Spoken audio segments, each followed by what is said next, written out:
नमस्कार दोस्तों, स्वागत है आपका मेरे चैनल इन्फॉर्मेशन अड्डा पे। तो दोस्तों, जो हमारा आज के वीडियो का टॉपिक है वो है अरस्तू का दास प्रथा का सिद्धांत। तो अरस्तू जी ने दास प्रथा क्यों दिया था? क्या इनके हिसाब से दास प्रथा सही था? इस वीडियो में हम लोग इस बारे में जानेंगे। तो चलिए शुरू करते हैं देरी न करते हुए। अरस्तू के समय में यूनान शहर में दास प्रथा थी। तो जब अरस्तू जी का समय चल रहा था तो उस समय यूनान शहर में दास प्रथा चल रही थी। यूनान के लोग सुखी जीवन के लिए तथा अपनी आर्थिक समृद्धि की विकास करने के लिए दासों को रखा करते थे। यहाँ पर विकास रहेगा, मैं लिखना भूल गया। तो यहाँ पर हम देख रहे हैं कि जो यूनान के लोग थे, उनका मानना था कि अपने जीवन को सुखी सुखी रखने के लिए और अपनी आर्थिक समृद्धि के लिए दासों दासों का रखना ज़रूरी था। उनका विचार था कि नागरिक का कार्य राजनीति में भाग लेना और दास का कार्य घर की आर्थिक समृद्धि के लिए उत्पादन करना है। तो इनका जो विचार था कि जो घर का स्वामी है, मुखिया है, उसका कार्य है कि वो समाज में राजनीति में भाग ले और जो घर के कार्य हैं, उनको दास करे। यूनान की सभी आर्थिक समृद्धि का आधार दास थे। तो जो जितने भी मतलब उत्पादन का कार्य है वहाँ पर यूनान में सब दास करते थे। जो खेती, शिल्प, हस्तकला तथा उद्योग द्वारा उत्पादन व्यवस्था बनाए रखते थे। तो जो वहाँ के दास थे वो खेती का काम करते थे, शिल्पकारी करते थे, हस्तकला का काम करते थे, उद्योग उद्योग द्वारा उत्पादन व्यवस्था बनाए रखते थे। मतलब कि दास ही ये सब काम करते थे और जो स्वामी थे उनका मुख्य काम केवल राजनीति में भाग लेना था। अरस्तु ने इस प्रचलित दास प्रथा का समर्थन किया। तो यहाँ पर हम देख सकते हैं कि अरस्तु जी ने भी इस दास प्रथा का समर्थन किया, मतलब कि अरस्तु जी दास प्रथा के समर्थक थे और इसे स्वाभाविक तथा आवश्यक बतलाया। यहाँ पर आवश्यक रहेगा। तो अरस्तु जी भी इसे स्वाभाविक और आवश्यक मान रहे हैं दास प्रथा को। अरस्तु के अनुसार दास उसे कहा जाता है जो दूसरे पर आश्रित होता है। तो अरस्तु जी यहाँ पर कह रहे हैं कि जो दूसरे पर आश्रित होता है उसे दास कहा जाता है और इसी कारण दूसरे का हो जाता है तथा जिसमें स्वयं विवेक नहीं होता, परंतु जो दूसरे के विवेक का ज्ञान ज्ञान करके उसमें भाग लेता है। तो यहाँ पर अरस्तु जी कह रहे हैं कि जो दूसरे पर आश्रित हो जाता है तो वह दूसरे का हो जाता है, जिसमें स्वयं का विवेक नहीं होता। तो मतलब कि जिसमें स्वयं की बुद्धि नहीं होती वह दूसरे की बुद्धि द्वारा अपने काम को करता है, उसे ही दास कहते हैं। अरस्तु की धारणा है स्वामी दास का स्वामी है।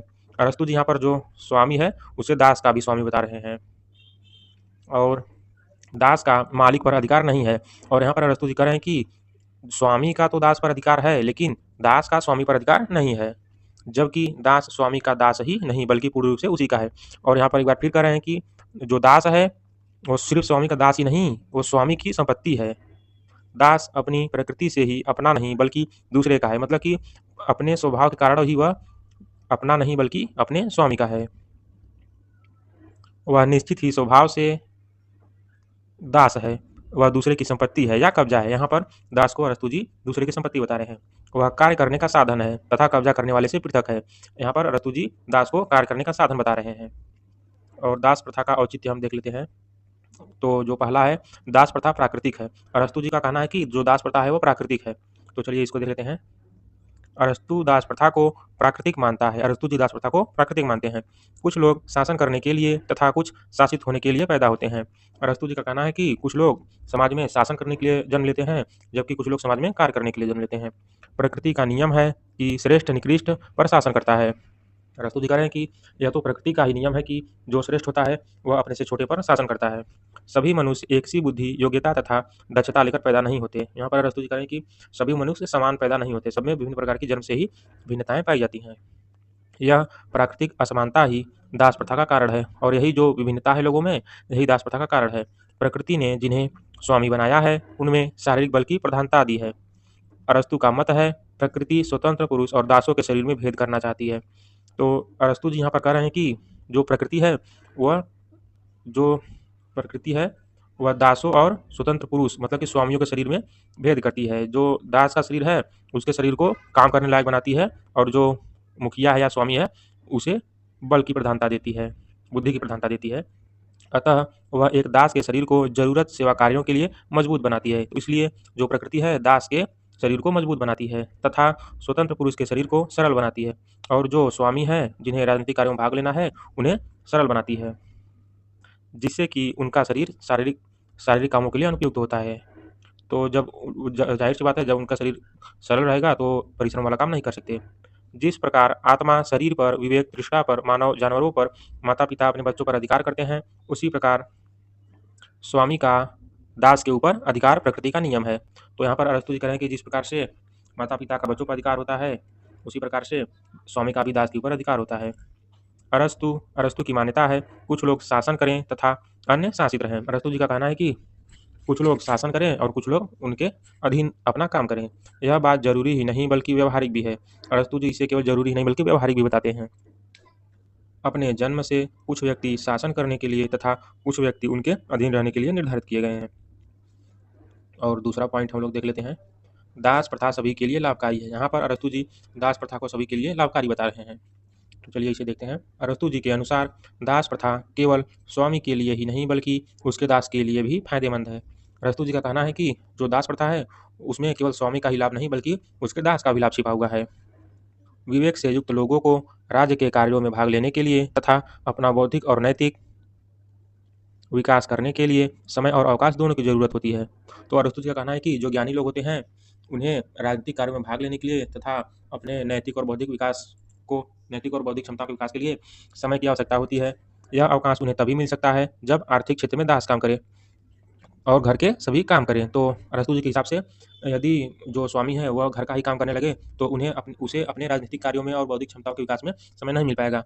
तो इस कार्य को दास को करने के लिए अरस्तु जी कर रहे हैं। यदि स्वामी शारीरिक कामों में लग जाए तब वो न तो उन्नति कर सकेंगे और न ही राजनीति में ही भाग ले पाएंगे। तो देखिए यहाँ पर अरस्तु जी कह रहे हैं कि यदि स्वामी ही सभी शारीरिक काम करने लगे तब वो राजनीतिक कार्य में भाग नहीं ले पाएगा, न ही उसका विकास हो पाएगा, उसका विकास अवरुद्ध हो जाएगा।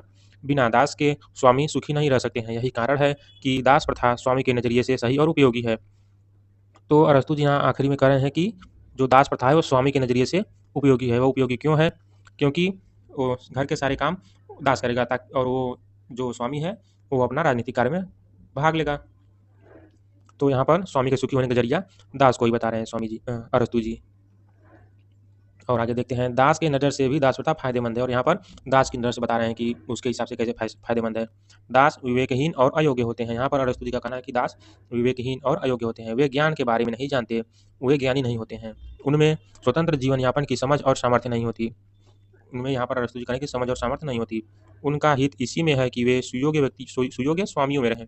तो दासों का जो हित है यही है कि वो एक सुयोग्य स्वामी के तले अपना काम करें। स्वामी अपने बुद्धि के प्रकाश में दास के जीवन के अंधकार को नष्ट कर उसका मार्गदर्शन कर सकता है। तो यहाँ पर अरस्तु जी का कहना है कि जो दास हैं उनमें बुद्धि, समझ और अपने जीवन जीने की सही तरीका नहीं होता है। तो उनका हित ये है कि वो एक अच्छे स्वामी के तले रह करके अपने जीवन को जिए अच्छे से।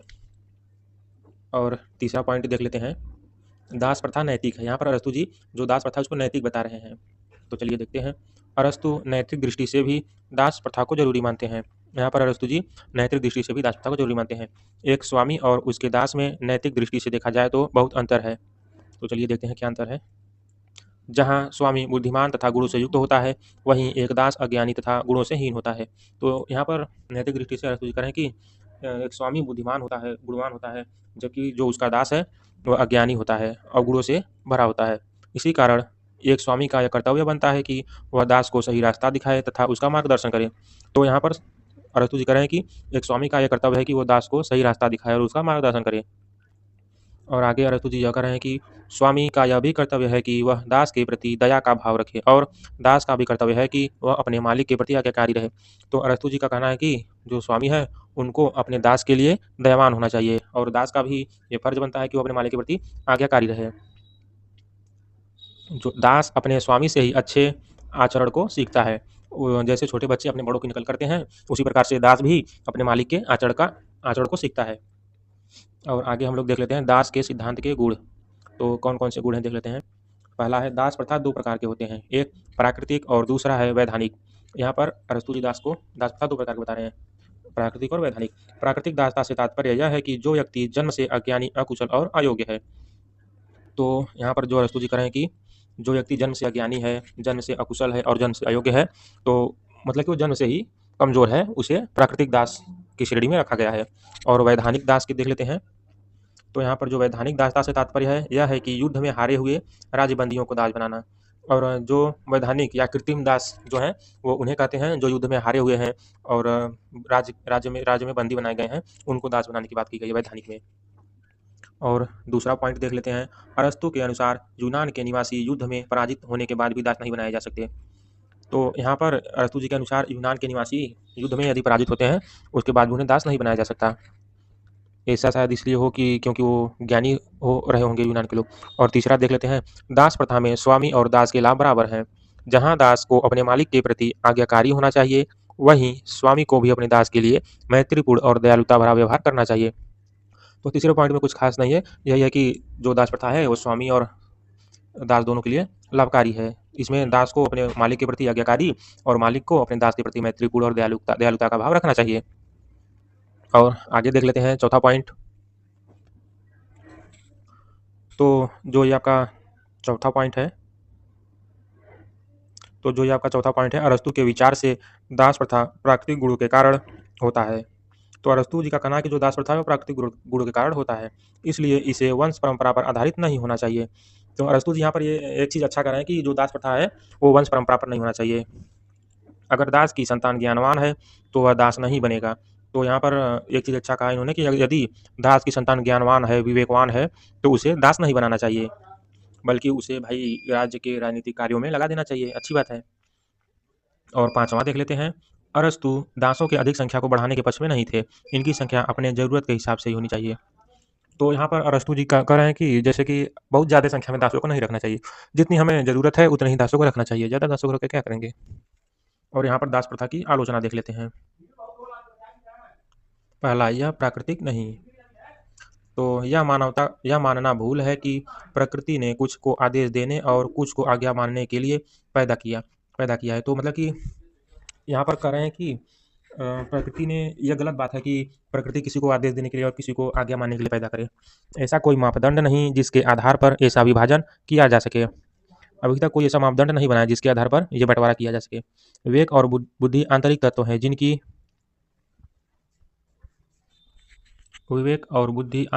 हैं जिनकी माप संभव नहीं है। तो जो विवेक और बुद्धि है उनको मापने वाला आज तक कोई भी मापदंड नहीं बना है। यदि हम विवेक की कमी को दासता का आधार माने तब मानवता के बड़े भाग को आज भी दास बनना होगा। तो यदि यहाँ पर कहा जा रहा है कि विवेक की कमी को अगर दासता का आधार माने तो आज आज के समाज में एक बड़े भाग को दास बनना पड़ेगा, क्योंकि लगभग सभी लोग उतने ज़्यादा ज्ञानी नहीं होते हैं। और दूसरा देख लेते हैं पॉइंट, बंदियों को दास बनाना अन्याय है। तो यहाँ पर अरस्तु वैधानिक दासता के अंतर्गत युद्धबंदियों को दास मान लेता है। यह संभव है कि बंदी बनाए गए व्यक्ति ज्ञानी और विवेक में श्रेष्ठ हो। तो यहाँ पर आलोचना में कहा जा रहा है कि जो अरस्तु जी हैं वो युद्धबंदियों को दास बनाने की बात कहते हैं, जबकि क्या पता जिनमें आप दास बना रहे हैं उसमें भी ज्ञानी और विवेकवान व्यक्ति उपलब्ध हों, तो उनको दास बनाने से क्या फायदा। और तीसरा पॉइंट देख लेते हैं, दास को पशु नहीं मान सकते। अरस्तु दासों को जो मनुष्य हैं पशुओं की श्रेणी में रखता है, तो अरस्तु जी दासों को पशुओं की श्रेणी में रखते हैं। यह अवधारणा अनुचित है, क्योंकि मनुष्य को पशु मानकर किसी सिद्धांत का निर्माण नहीं किया जा सकता। ये बात सही है भाई, मनुष्य है उसको आप पशु मान रहे हैं, बताइए। और चौथा पॉइंट देख लेते हैं, विचारों में विरोध। अरस्तु के विचारों में ही विरोध है। वह दासों को पशु मानता है, लेकिन स्वामी को उन्हें अपना मित्र समझने की आज्ञा देता है। तो मतलब कि एक पशु को अपना मित्र समझना, ऐसा कुछ यहाँ पर बात निकल रहा है। साथ ही वह दास प्रथा को दास के लिए लाभकारी बताता है और उन्हें स्वतंत्रता का लक्ष्य अपनाने की हिदायत देता है। तो जब वो दास प्रथा में जब वो दास ही रहेंगे तो वो फिर वो स्वतंत्रता का लक्ष्य कहाँ से पाएंगे। तो यही विचारों में विरोध प्रकट होता है उनके। और पांचवा पॉइंट है, समाज का बंटवारा घातक है। तो चलिए पांचवा पॉइंट देख लेते हैं जल्दी से। अरस्तु समाज को स्वामी और दास दो वर्गों में बांट देता है। यह विभाजन कृत्रिम है। तो जो अरस्तु जी हैं वह समाज को एक स्वामी वर्ग में बांट रहे हैं और एक दास वर्ग में बांट रहे हैं। तो इस प्रकार से यह कृत्रिम विभाजन है। दास वह मनुष्य है जिसे विवेकहीन या पशु नहीं माना जा सकता। बारकर जी कहते हैं कि यदि दास को किसी नज़र से मनुष्य समझा जाता है तब वह सभी नज़र से मनुष्य है। तो बारकर जी का कहना है कि यदि आप किसी भी नज़र से दास को मनुष्य समझ रहे हैं तो भाई वो पूरी तरह से मनुष्य है, उसे पशु नहीं माना जा सकता। यदि उसे मनुष्य मान लिया जाए तो उसे पूरी तरह से अज्ञानी दास मानने की उस अवधारणा का खंडन करता है जिसके आधार पर अरस्तु ने दास प्रथा को सही बताया है। तो जाहिर सी बात है कि हम लोग भी जानते हैं कि मनुष्य कैसा भी हो उसमें थोड़ा सा भी सोचने विचारने की शक्ति रहती है। अब ये कहना कि वो पशु है तो इस हिसाब से गलत है। तो वीडियो देखने के लिए धन्यवाद दोस्तों। यदि आप मेरे चैनल पर नए हैं तो चैनल को सब्सक्राइब कर दीजिए और वीडियो को अगर पसंद आया हो तो लाइक भी कर दीजिए, ताकि न मेरे वीडियो की आने वाली नोटिफिकेशंस आपको मिलती रहें। और यदि आप पॉलिटिकल साइंस से बीए एमए कर रहे हैं या फिर यूजीसी नेट की तैयारी कर रहे हैं तो ये वीडियो आपके लिए काफ़ी भी हेल्पफुल होगी। फिर मिलेंगे किसी नए वीडियो में किसी नए टॉपिक के साथ। तब तक के लिए धन्यवाद दोस्तों।